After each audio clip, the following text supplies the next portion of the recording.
tonight. Was it stealing in the name of the Lord? This one, mimi sako, afadhali hata kujiwekea kwa mfuko.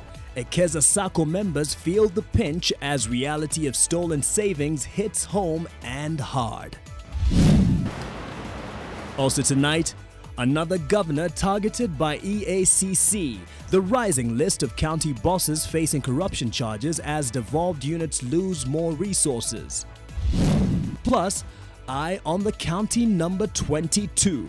From a notorious crime den to a flourishing economic hub, the changing face of Kiambu County. Also ahead, hii maneno ya urais tumezoea. Simuona hii viatu nimevaa.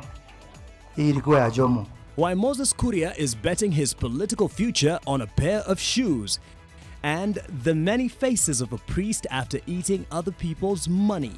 Tunakashifu na tunasema hiyo ni maneno ambaye ni tabia mbaya na hiyo ni shetani mbaya ashindwe. Of ambitions and short-lived political friendships on Bullseye.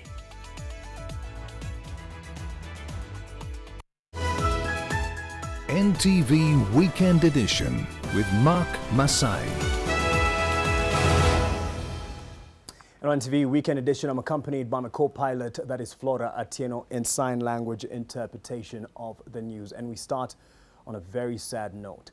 Ceaseless wrangles between a man and his wife are believed to be the reason he stabbed his wife, identified as Shiro, last night at their home in Jonsaga Huruma Estate, minutes before hanging himself to death. Those who knew the couple say they fought frequently, with the close confidant of the wife telling of an admission by the wife that the marriage was in trouble and she was considering leaving the man. Police who picked up the bodies earlier in the day are investigating the matter. While some neighbors milled outside this building, each one trying to get a glimpse of what was happening here, and if not, at least find out the reason why, a large crowd had gathered. Those who managed to reach the apartment where the bodies lay could only shake their heads in shock at what they had seen. Police arrived to pick up the bodies of a man and a woman who had been reported to have lived together as a married couple for the last 7 years. But according to their neighbors, there was very little happy in their ever after story. Actually, amekuwa kinielezea kuhusu hii relationship yake jampeleka vizuri na nimekuwa nikiongea na yeye sana into deeps na I don't know, nikafikiri imeisha, but to my surprise ni kama iko imeisha. The wife's confidants say the marriage was on the edge after she found out that she was a third wheel in the man's relationship. What I know about the guy, alikuanga na familia yake. So siwezi jua because Shilo amekuwa kitaka waachane. Actually from her heart kuniambia na nikamwambia ile kitu utafanya utahama. Those who lived in the same building as the couple described the wife as a gracious young woman full of life and who was cordial with everyone. Tumekaa naye kwa muda mrefu sana. Akiwa msichana mnyenyekevu, ninamjua muda mwingi sana kukiwa naye, sijai kuona shida yake ama sijai kuona amekosana na mtu.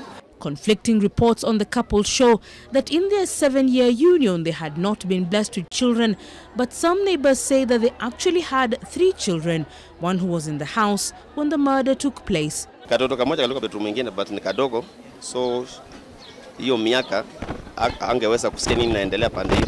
There are 3. Watu wawili wakai hapo wanakaa na hawalali hapa, wanakaa kwa nyumba nyingine mahali, but wote wamekuja kujumuika, tuko nao hapa saizi. Police have taken the bodies to the morgue while the detectives investigate the matter. Leila Mohammed, NTV. And an 11-year-old boy is currently in agony. His hands were scalded by a neighbor for stealing food in his house. He risks losing his hands to the injuries that he sustained. Halkano Senbenu from Marsabit County is undergoing treatment at Consolata Mission Hospital in Kobo, with police looking for the man responsible for the deed. NTV's Helen Aura with the details. Pain, anguish and frustration written all over his face. This is a result of the cruel punishment he endured from his 40-year-old neighbor. Halkano Senbenu found himself between a rock and a hard place when he got hungry while out herding. He then decided to sneak into a nearby house to try and calm his hunger pangs. That is when he found maize flour and decided to make a meal. Little did he know that that would be the turning point, as the owner of the house found him and decided to punish him mercilessly. Well, as he was cooking, this man came and met him. He tied up his hands, tied him on a tree, and then he boiled water. He brought the boiled water, and then he dipped into hands, and the boy was tied on a tree. Halkano was later found unconscious after 2 days as he was dumped in a thicket. He was taken to Marsabit Hospital, where he was later referred to Consolata Mission Hospital in Kubu, Meru County. The wounds were already infected when we received him. So the boy is being managed by a team of surgical doctors. Unfortunately, the plan as it stands now is actually to have his right hand amputated above the elbow, and his left hand will also be amputated along the arms. The boy's family is seeking justice for their son and appealing to well-wishers to assist them. It's a pity that he's going to lose both hands. It's going to change his life totally. And I'm just appealing to the authority, the police, and the rest of the authority to give Halkano justice. The suspect was reported to have been arrested in Marsabit but was later on released. Helen Aura, NTV. Polisana to Halkanos and Benno, we wish you quick recovery and all the best to the Consolata Mission Hospital surgical team that is in Nkobo as you give him the best treatment. And we shall be following this story and make sure that all the help gets to that young lad. He didn't deserve that. To different pain, a sort of pain, I should say. A Githurai businessman, Oliver Kwemoy, has been hit hard by the Ekeza Sacco fraud, with his retail shop about to close after running out of stock. NTV paid Kwemoy a visit and found a man who has embraced despair and represents thousands who may just lose their savings, even as David Kariuki Gare Elias Gakuyo walks free and serves empty assurances. This one, mimi sako, afadhali hata kujiwekea kwa mfuko. A bitter Oliver Kwemoy, whose dreams have been crushed by an institution he thought would be his saving grace. 27-year-old Oliver, who recently graduated from Kenyatta University, had the hopes of becoming a businessman when he opened his shop and a small kiosk. Kwemoy is among the thousands of frustrated Ekeza Sacco members whose life has been put on hold as a result of lost money that he could have turned into productive investments. This is what is left of a once thriving business that sustained him and his family.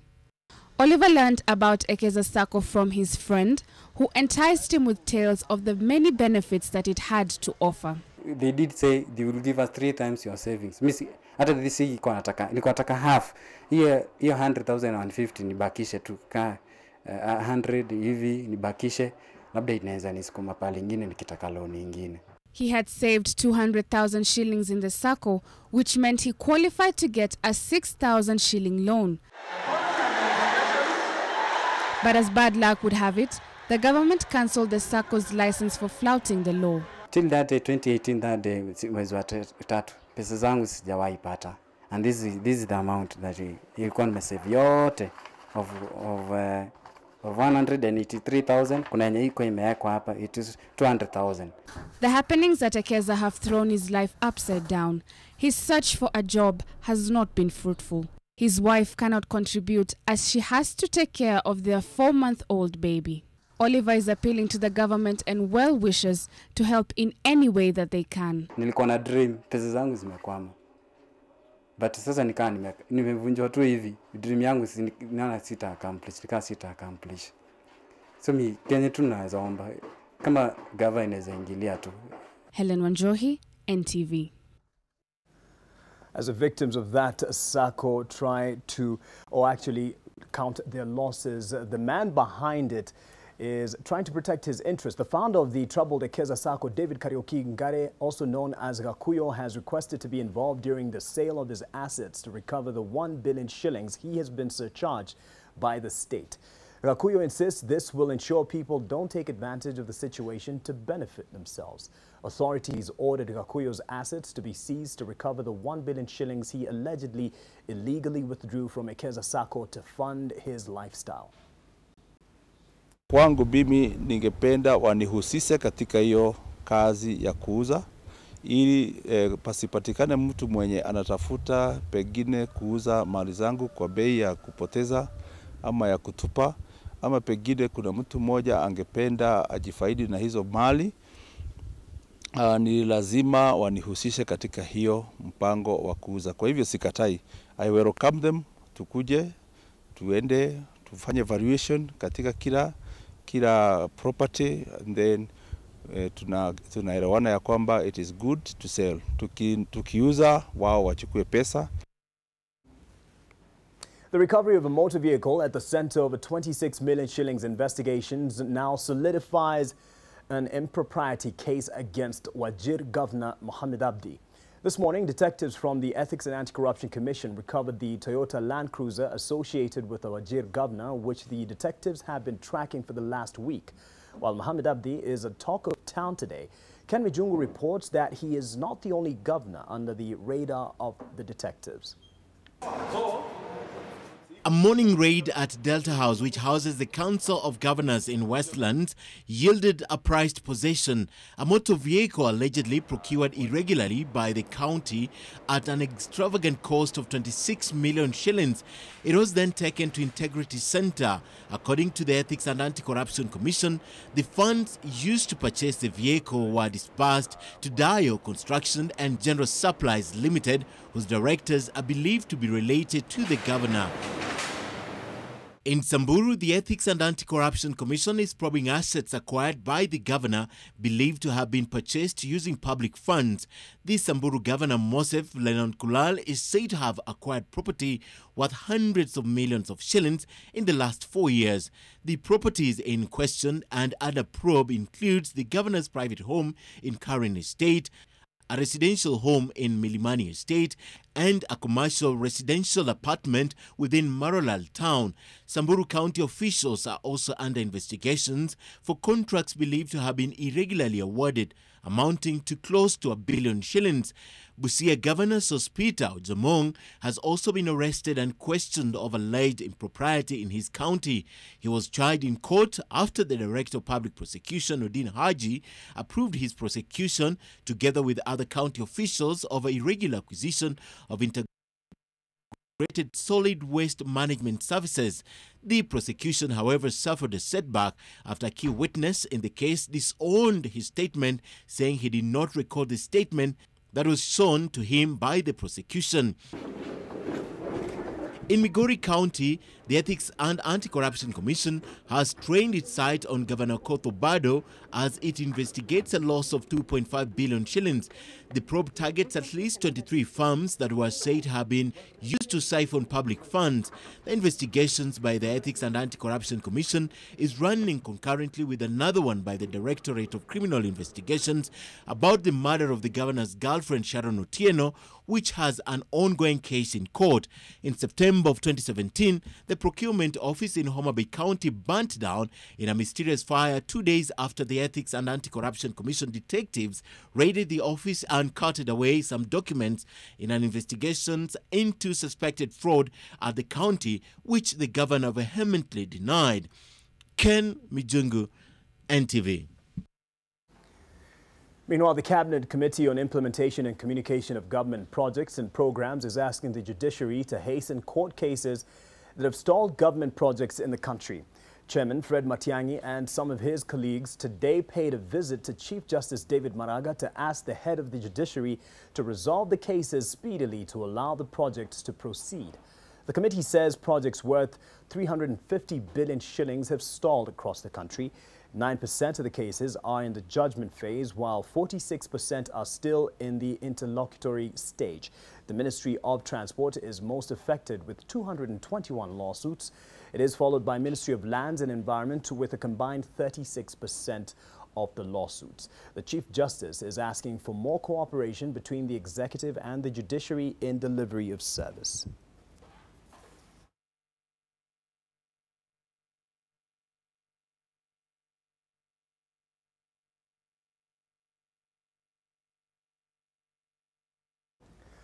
A case involving a Turkish tycoon charged with 10 counts of defilement and promoting child prostitution will now be heard in Malindi. This comes after the Office of the Director of Public Prosecutions argued, that the suspect who resides in Kikambala, Kilifi County, is an influential person who might interfere with the investigations and also the outcome of the case. The transfer application was granted after it emerged that the suspect, Elsek Osman, had personal relations with judicial officers and the former prosecutor at the Shanzu court, a key factor that Shanzu Senior Resident Magistrate David Odhiambo said will jeopardize the interest of getting justice. Police are also probing 2 firearms the suspect owns.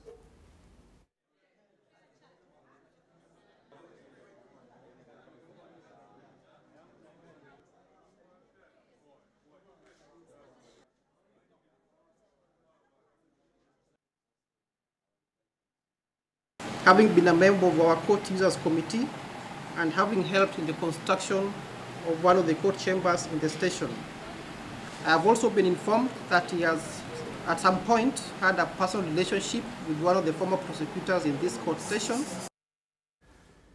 Now here's something to look forward to in your favorite daily. The Galana Kulalu project has stalled. 2 years after its date of completion, the 7.2 billion shilling food security project has ground to a halt and no one wants to take responsibility. The contractor claims he is yet to be paid. The Irrigation Board is seeking the Attorney General's advice on contract termination. So what will happen to Uhuru's Agenda 4 pillar of food security? Read the story in your Saturday Nation tomorrow.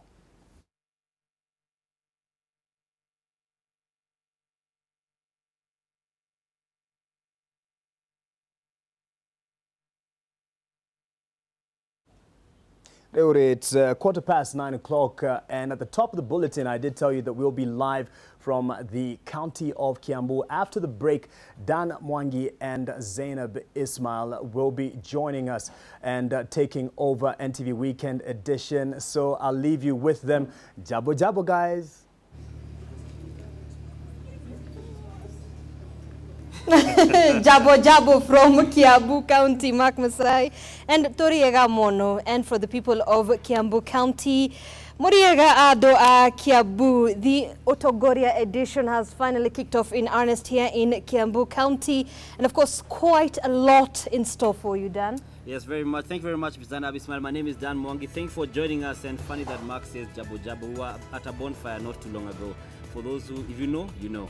And we are live from the Amboseli Institute of Hospitality and Technology, where we shall be live for the next 3 nights on our 7 and 9 p.m. bulletins on NTV Weekend Edition.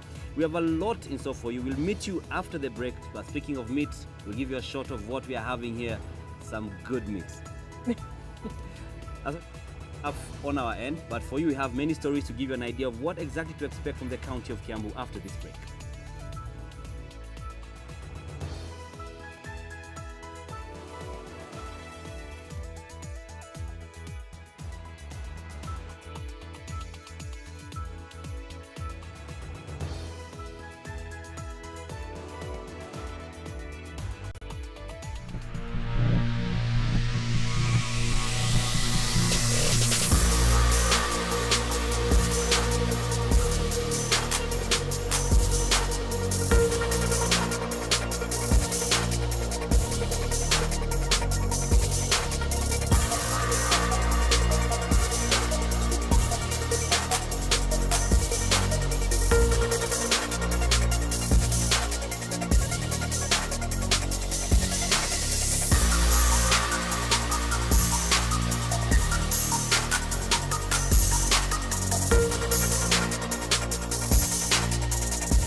Now this broadcast is coming to you live from the Amboseli Institute of Hospitality and Technology. But in our top story from this area, Kiambu County is ranked 3rd in the volume of contribution to Kenya's gross domestic product, behind Nairobi and Nakuru counties. Alex Mwangi went into the heart of Kiambu County's industrial hub, that's Thika Town, to get a feel of what residents there, as well as players in the manufacturing sector, think about the performance of the county government in service delivery. That Kiambu County contributes more to the national GDP than the port city of Mombasa, according to the latest statistics, may have come as a surprise to some. One of the reasons for that is the industrial hub that is Thika Town. If you look at Thika and you look at Nairobi, we are nearer to Nairobi, and Thika there's a lot of space. You go to Nairobi, there's no space now. This place we can do a lot, although what we are doing is very little. The town is also home to Bidco Africa, a company which has 60 brands. The multinational has manufacturing plants in 4 countries: Kenya, Uganda, Tanzania, and Madagascar. This site was set up in 1991. It was commissioned in 1991. At that point in time, there were incentives provided to industries to set up outside the municipalities of Nairobi, Mombasa, and Kisumu. And we took advantage of those incentives, and we set up operations here in Thika. Back in the day, the power was properly scheduled for Thika, as Thika was known as the industrial hub, just like Birmingham is of the United Kingdom. The devolved government units are meant to enhance the business environment for industries, especially given the place that manufacturing occupies in the Big Four agenda. We've seen costs increase. A lot of our county government costs have increased. So, like the dumping fees have gone up exorbitantly. The land rates, until recently, they changed and they've increased to a substantial amount. We see that devolutions brought another quagmire in terms of licensing approvals to do new constructions. We've got to go department to department. The one-stop shop seems to have disappeared with devolution, and everybody wants to be the king or the chief of his kingdom. In other countries, big manufacturing companies have a lot of government incentives. According to statistics, Kiambu County has a gross county product of 421.9 billion shillings.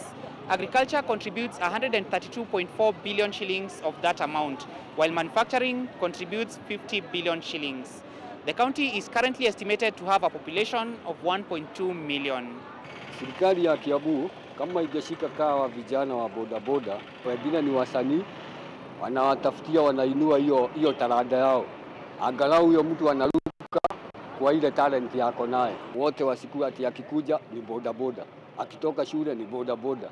Hii mambo ya kulipia rate, kuna vile ilikuwa kwa gazeti, watu wanaambiwa wenye walikuwa na freehold, unajua kitambo ilikuwa inalipiwa, lakini kwa saa hii hata wenye wako na freehold wanaambiwa watalipa wakilipa.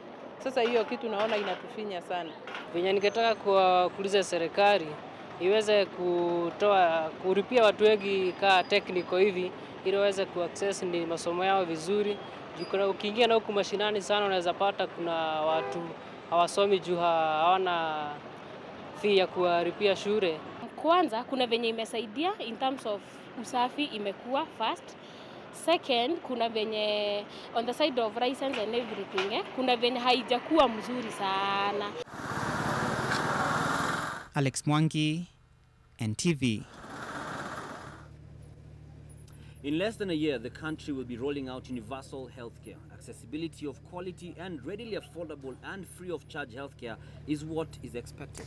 Now, Eunice Omolo is also in the county of Kiambu and visited Kaibabu Community Health Center, a level 3 hospital in Githunguri, a facility which is set up to offer model healthcare services.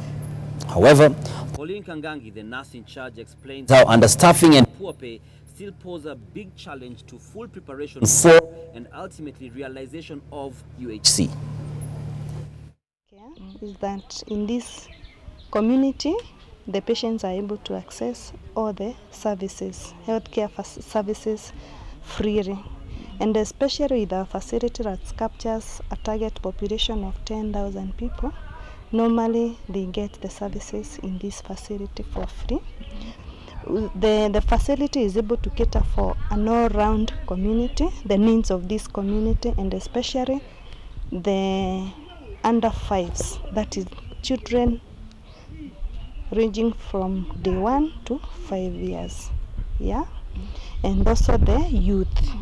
There are those services that we offer to the youth, and especially we don't turn down our youth or the adolescents when they come for family planning services. If there was not this hospital right now, then there's an emergency, then you are supposed to go to Kiambu, you don't have that fare, then it's also time wasting kushinda kwa gari ka sai, umegojea gari, maybe umekosa, you have an emergency. Yeah, it helps a lot. In this facility, we've just had our cancer surprise. The drugs are here with us, and also the non-pharmaceuticals, we received all of them. The support that we get from our sub-county, that is Githongori. It offers as in medicine. Set unaenda unatuma sijui ndo buy medicine. You have them all. Then the services are good. Yeah. We appreciate that the president or the government has initiated so many equipment in our health facilities, like the CT scans, the ultrasound machines. You may bring all those equipment, but without the staff, we cannot implement and achieve our universal healthcare services. Yeah. Another thing is remuneration. We find that in Kenya, nurses and let me just say the health personnel or the health workers are poor or low paid. But if you go outside the country, nurses earn the most salary. So our remuneration, our salary will motivate us even to achieve the universal health care. Residents of Gashie in the county of Kiambu have enjoyed relative peace and security in the area of late, thanks to initiatives such as community policing and Nyumba Kumi. Now, Gashie was once a dreaded city suburb, infamously known to be the home of some of the country's most wanted gangsters, such as Simon Matheri Ikere. 13 years since Matheri was killed, NTV's Seth Olale found a whole different picture of Gashie. As you arrive in Gashie, a city suburb located in Kiamba constituency, Kiambu County, you find residents going about their business. 50-year-old Harrison Mungai is one of the pioneers of community policing in Gashie. We found Mungai interacting with residents, discussing some of the issues affecting Gashie residents, such as security. But such gatherings and discussions were almost illegal in Gashie a decade ago. The area was dreaded for its criminal record, highlighted by frequent gunfights between criminal elements and police. Simon Matheri Ikere, whose family lives here, was at one point the country's most wanted gangster. He was shot dead 13 years ago, alongside an accomplice who police claim was his bodyguard. Matheri, who together with other criminals terrorized residents of Gashie, was enrolled at Kihara Primary School, about a kilometer from his parents' home. Residents here dared not mention his name in public and secretly complained to the local authorities about the increasing incidents of crime. Nilisikia news hiyo ndio ilifanya tukosane, akabeba vitu. Alihama na vitu zake akaniacha kama nimeketi chini. Sasa nikaenda nikaambia ndugu yangu anitafutie vile nitahamisha vitu huku juu mimi siwezi lipa hii nyumba. Akaniambia sasa ndio akapigia ndugu yangu simu juu simu yangu alibeba, akaenda naye. Akamwambia uambie huyo kama hataki turudiane, mimi kuna kile kitu nitamfanya, nitaweza muua. Asinione hivyo. In addition, there were numerous criminal reports filed by residents of neighboring Nari Estate and Kitusuru North gated community, but that has since changed. Residents here say that Gashie is no longer a home of criminals. Hiyo nyumba 10 wana cooperate vizuri na tena wananchi wanasikia huru kupeana habari. Sasa inaturahisishia hiyo kazi ya security. Security ni ya kila mtu. Kila mtu sasa hapa anataka kuwe secure, very secure. Huwezi sema ni mbaya. Juu mimi nafanya kazi hapa, hii ndio kioski yangu na bado nakaa tu karibu 5 kilometers kutoka hapa. Usalama hapa Gashie iko sawa. Haina shida. Lakini sasa ni nyumba ziko juu, biashara iko chini, hata kupata hiyo pesa tulipe nyumba, tulipe shule, chakula inakuwa chini. Hatuna ubaya na security. Isipokuwa huwezi kosa kidogo kidogo hapa na pale.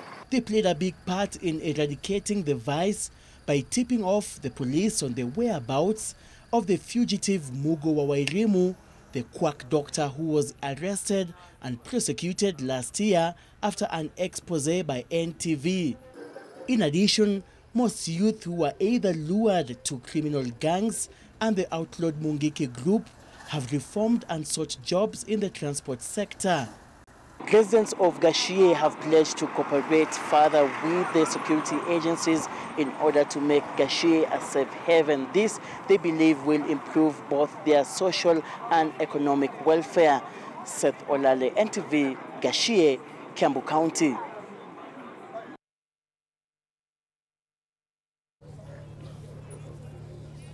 All right, and away from that into a little bit of politics now. A section of political leaders from Mount Kenya have reignited the 2022 succession debate, saying they will support Deputy President William Ruto's 2022 bid. Speaking at the burial of Jennifer Shanjage Njoke, mother of Tharaka Nithi Governor Muthomi Njuki, the leaders said anybody else claiming the presidency from the region was a spoiler. Leaders who spoke also want cancer declared a national disaster as deaths from the disease are on the rise. Political leaders, clergy and friends congregated at Robate in Chuka-Igamba-Ng'ombe constituency to condole with the family of the Tharaka Nithi Governor Muthomi Njuki, who lost a mother to pancreatic cancer. Here, politics of 2022 played out as leaders from the Tharaka Nithi, Meru counties and the larger Mount Kenya region pledged support for DP Ruto's 2022 bid. At the function, Gatundu South MP Moses Kuria had also called for support as he launches his bid for the top seat, but he was labelled a spoiler. Nataka kuomba kura mwaka 2022, jina yangu itakuwa pale kwa debe. Unaangalia Moses Kuria, chama hili nitakuwa nayo, nitawaambia wakati huo, unaweka tika hapo. You don't want to be confused by any other issues. Sisi tuko nyuma yako, na I wanted to say that so that watu wajue Kiambu iko straight. Hatutaki watu wa Tharaka Nithi waanze kujiuliza kwani hii watu ya Kiambu wanakaa namna gani. Sisi tuko nyuma ya deputy president. Hapa kula za hapa usijaje hata kidogo. Hapa wewe ni rafiki wetu na tutakuunga mkono 24/7. 24/7. Moses Kuria, wewe handshake itakuokoa. Na siasa sisi tunajua kufanya. Na ile upande iko ukituangalia utajua ni upande gani. Kwa hivyo tutaongea hayo leo. Lakini niambie tu Moses Kuria, sio upande yako.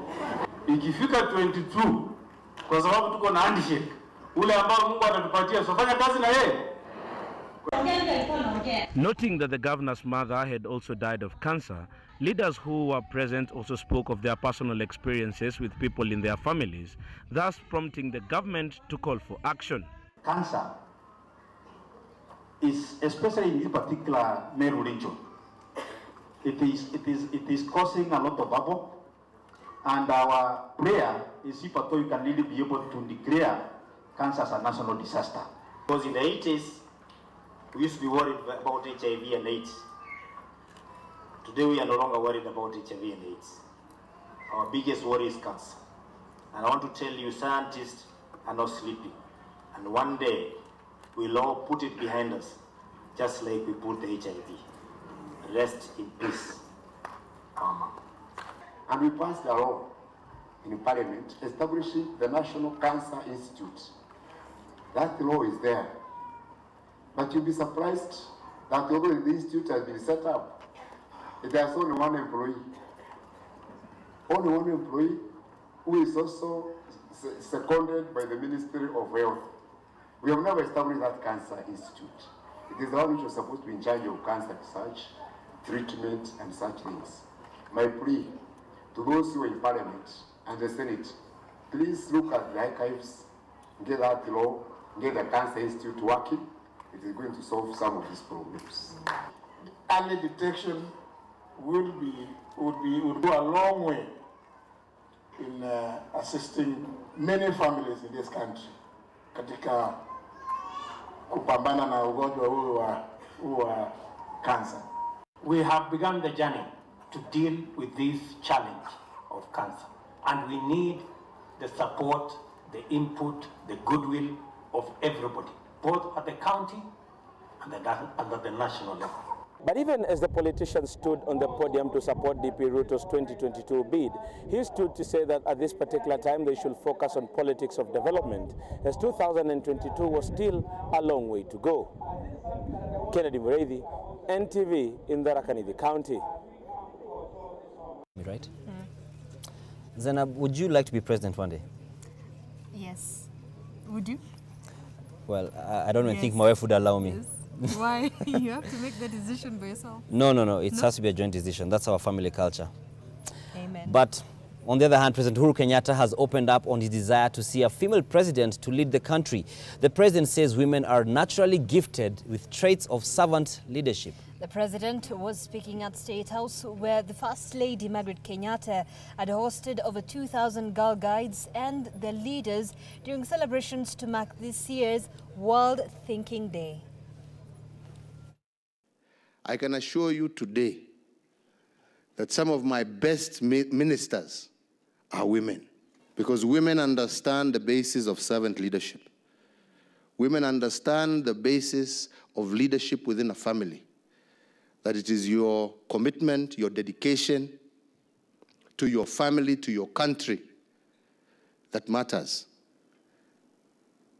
That is what really matters, that you can commit yourself, like I said, to yourselves, your families, and your country. That I pray to God and look forward to the day that I shall be sitting and listening to the first female Kenyan president addressing the people of the Republic.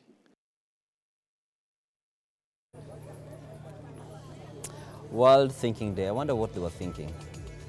I have no idea. We'll take a short break from the county of Kiambu. After this break, Julian Samoko joins us with the business news from Nairobi.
Welcome to NTV Business. I am Julian Amboko.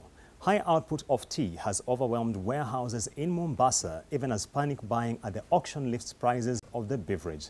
Traders have been purchasing more of the commodity in anticipation of a shortage in supplies in the coming days as a result of the ongoing drought. This happens as the Mombasa auction prepares to begin pilot trials of an automated system set to improve efficiency. Lillian Carrier with the details. Inside this room is where the auction is currently happening here in Mombasa. The Mombasa auction is the second largest in the world after the one in Colombo in Sri Lanka. When the auctioneer's hammer falls, it means the deal has been sealed between the buyer and the seller. A kilogram of tea sold this week at 210 shillings, up from 200 shillings last week. The same quantity attracted 280 shillings in the corresponding period last year. As buyers purchase more stocks for future exports, the East African Tea Trade Association says the rollout of its automated system is set to cushion farmers from reduced earnings as a result of surplus production. The development work has just been completed.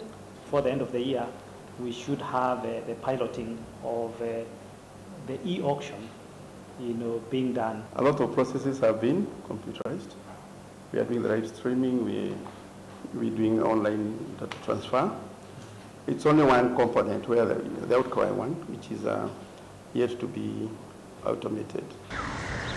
Normally, tea is stored in warehouses as it awaits to be exported after being sold at the auction, which takes place every week on Tuesday. Of course, for a producer to be able to showcase the sort of products that they are offering for sale in the market or in the auction, they have to send a sample.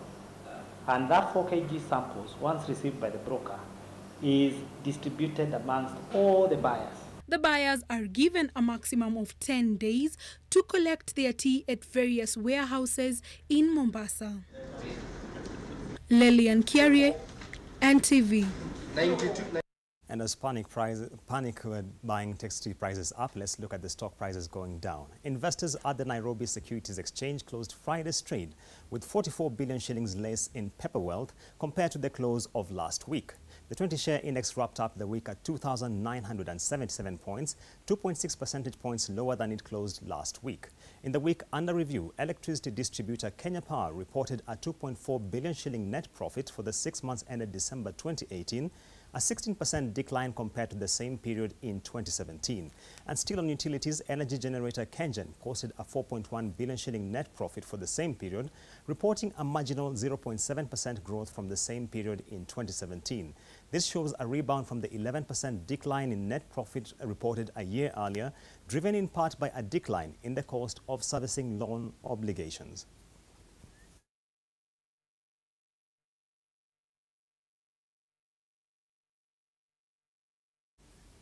And being Friday, it's time to talk about food. And the Irish potato is one of the most important foods in Kenya, coming second after maize on the list of staples. Annual production is estimated at 1.6 million tons, valued at about 50 billion shillings. But challenges such as poor quality seed have kept production low, to the frustration of many farmers. Zainab Wandati reports on Food Friday from Nyandarua County about how the National Youth Service is teaming up with Kenya prisons to provide a solution. The county of Nyandarua is Kenya's biggest producer of Irish potatoes, accounting for 40% of the country's total production. But then the key challenge that the farmers in this county face is that they can barely find potato seeds. And so Food Friday this week is in Olkalau in this county of Nyandarua, and we tell you how the National Youth Service is offering help to the farmers. The National Youth Service and the Kenya Prison Service have a combined annual demand of 9,174 metric tons of Irish potatoes, but they produce just 275 metric tons. To bridge the deficit, the two institutions rely on farmers outside their facilities to deliver the much-needed potatoes. But the problem is the quality of these potatoes is not very good because most farmers have no access to quality seeds.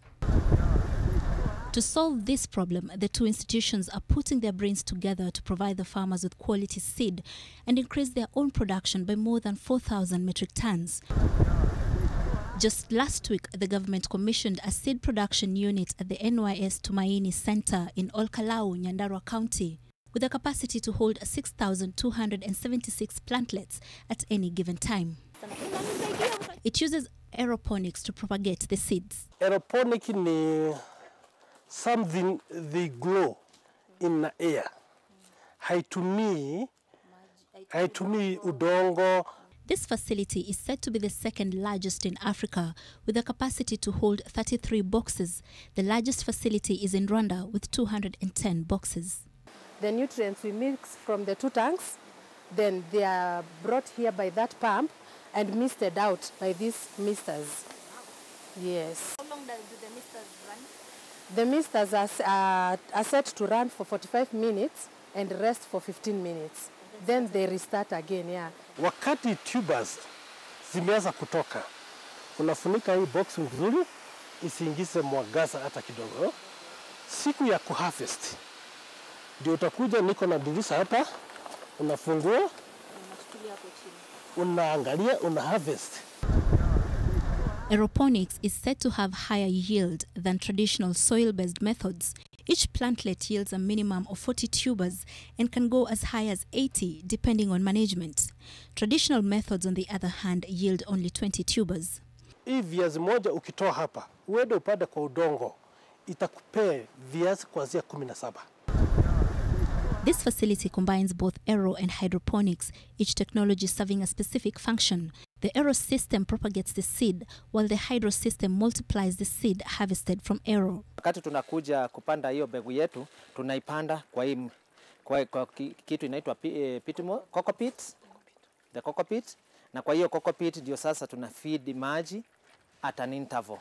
Tungehitaji masomo ambayo ni ya tissue culture, so that we can produce our own plantlets, zile tutaweka kwa aeroponic, kisha baadaye tulete kwa hydroponic, ndio sasa hata mkulima akiwa na need maybe ya kujua the origin na nini, we can explain. Currently, the team is only working on the Shangi potato variety because it is the most common that farmers grow, and hope to release the first seeds to farmers before the end of this year.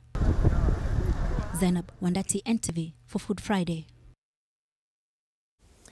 And that's it for the business news tonight. Do enjoy the rest of your viewing.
take it right. Intro. Okay. Welcome back to NTV Weekend Edition on this Otongoria edition. Now, the plotting never stops in Kenya's politics. Every minute is scheming time, and now the game is being taken up even by those who profess to serve the good Lord. It's all about survival, no matter whose toes are stepped on. It was a tough week for Gakuyo, the man of God, the real estate mogul, amid chants of Haki Yetu. And as Emmanuel Juma now reports, Gakuyo is discovering that political friendship is never permanent.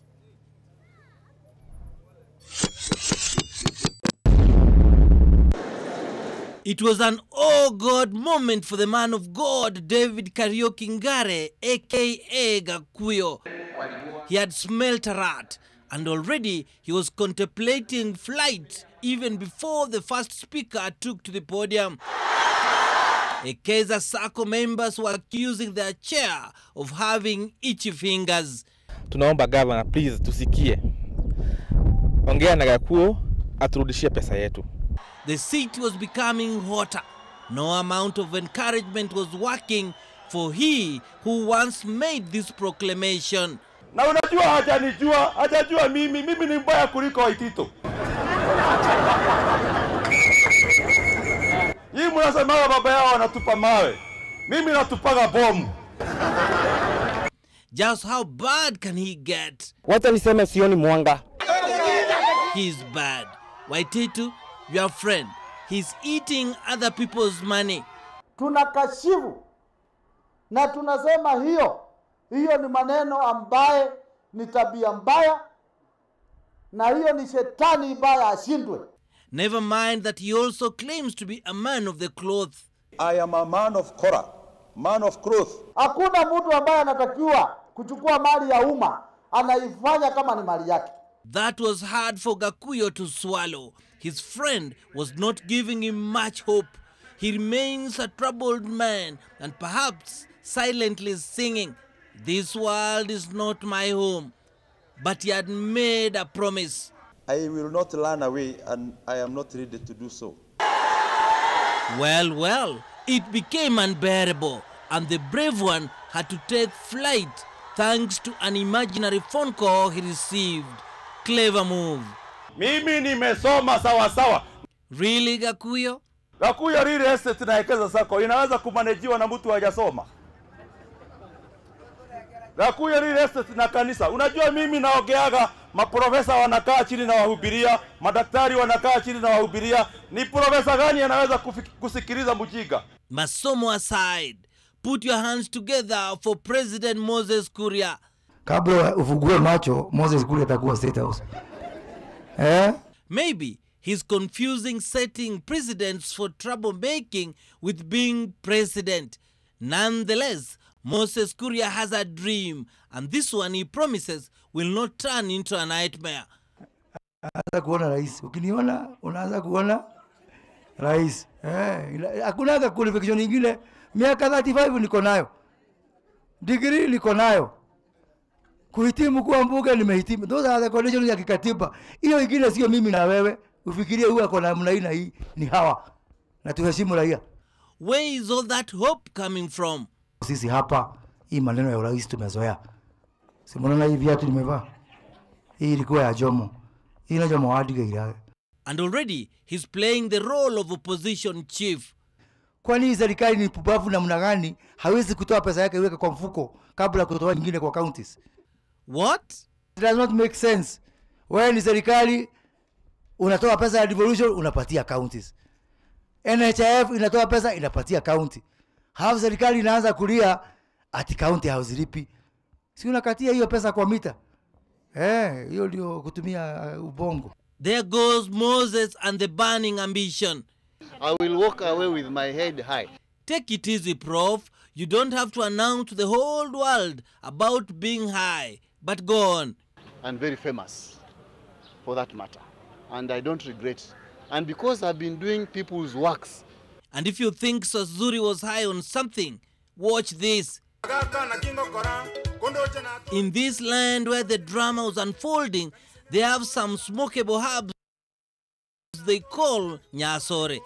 Surprisingly, Yellow Man was dancing to a gospel song, God Save Mr. Banana. By the way, why is Moses Kuria playing politics against the desires of the president? Mimi nikiangalia kushoto na kulia, yule mtu ambaye anaweza kufanya kazi na apige siasa ni mimi. Kwa niko hapa kuomba kura zenu, nilikuwa nasimama urais. Hatutaki kuletewa siasa nyingi za bure. And William, we hear you have already drawn your retirement plan. Unajua nimekaa kwa hii siasa sasa, naelewa maneno mingi. Hawa vijana will mentor them, niwasaidie ndio waelewe. Hata mimi nimeanza kujipanga kwa sababu miaka 10 hivi ijayo mimi naenda retire, na wachia hawa vijana waendelee na maneno. He calls it kujipanga. A day in Kenya's politics. It just rolls on and on and on.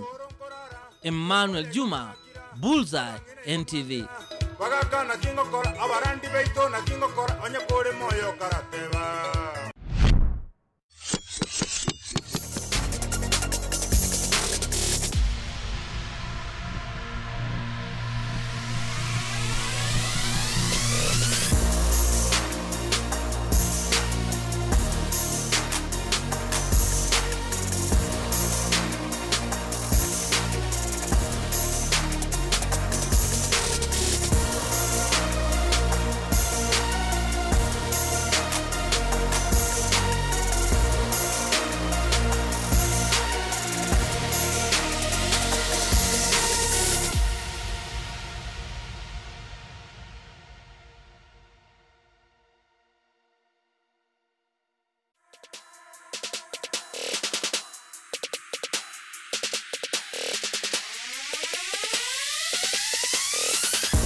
Sports, welcome. My name is Brian Otwal. Medihill Group of Hospitals and Athletics Kenya have unveiled the Champions Monument in Eldoret Town in honor of retired elite and upcoming athletes in the country. This as anti-doping seminar was held ahead of Saturday's National Cross-Country Trials, where World 5,000 meters champion Helen Obiri, who runs under the KDF banner, will be seeking to dethrone defending champion Stacey Ndiwa of Police.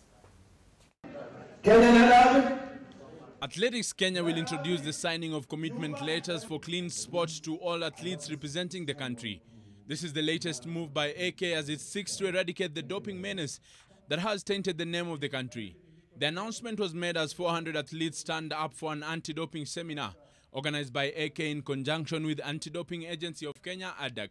For medical treatment and supplementation. To see that the anti-doping campaign is taken to a different level. I want to see that we take this thing to a different level, because we are now in category A as a country, as a federation. And that category A has got its own obligations that we have been given by IAAF through the Athletics Integrity Unit. Those are the ones we are working on now. Meanwhile, speaking at an interactive session with journalists on President Uhuru Kenyatta's Big Four agenda, Anti-Doping Agency of Kenya Chief Executive Jasper Rugut put more athletes on notice that they will be conducting more tests in a bid to catch cheats. Currently, we are able to do more tests. That there is a system in place in Kenya which can investigate, can follow up, can do better analysis than we were able to do 3 or 4 years before. That means that we have expanded the possibilities of catching the cheats. And so therefore, it's more possible now to even trace elements within the samples that we collect. With the National Cross-Country Trials lined up for Saturday afternoon at the Eldoret Sports Club, focus will be on the rivalry pitting the National Police Service and the Kenya Defence Forces. This rivalry will play out in the senior women's race, with World 5,000 meters champion Helen Obiri, who is a soldier, doing battle with defending champion Stacey Ndiwa, as well as athletics greats in Beatrice Chepkoech, Agnes Tirop and Margaret Chelimo, who are police women.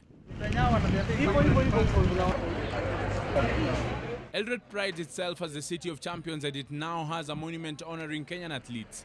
The bronze monument, set up by Medihill Group of Hospitals at a cost of 5.6 million shillings, captures the global success of Kenyan athletes that has seen the Kenyan flag fly high and the national anthem ring out.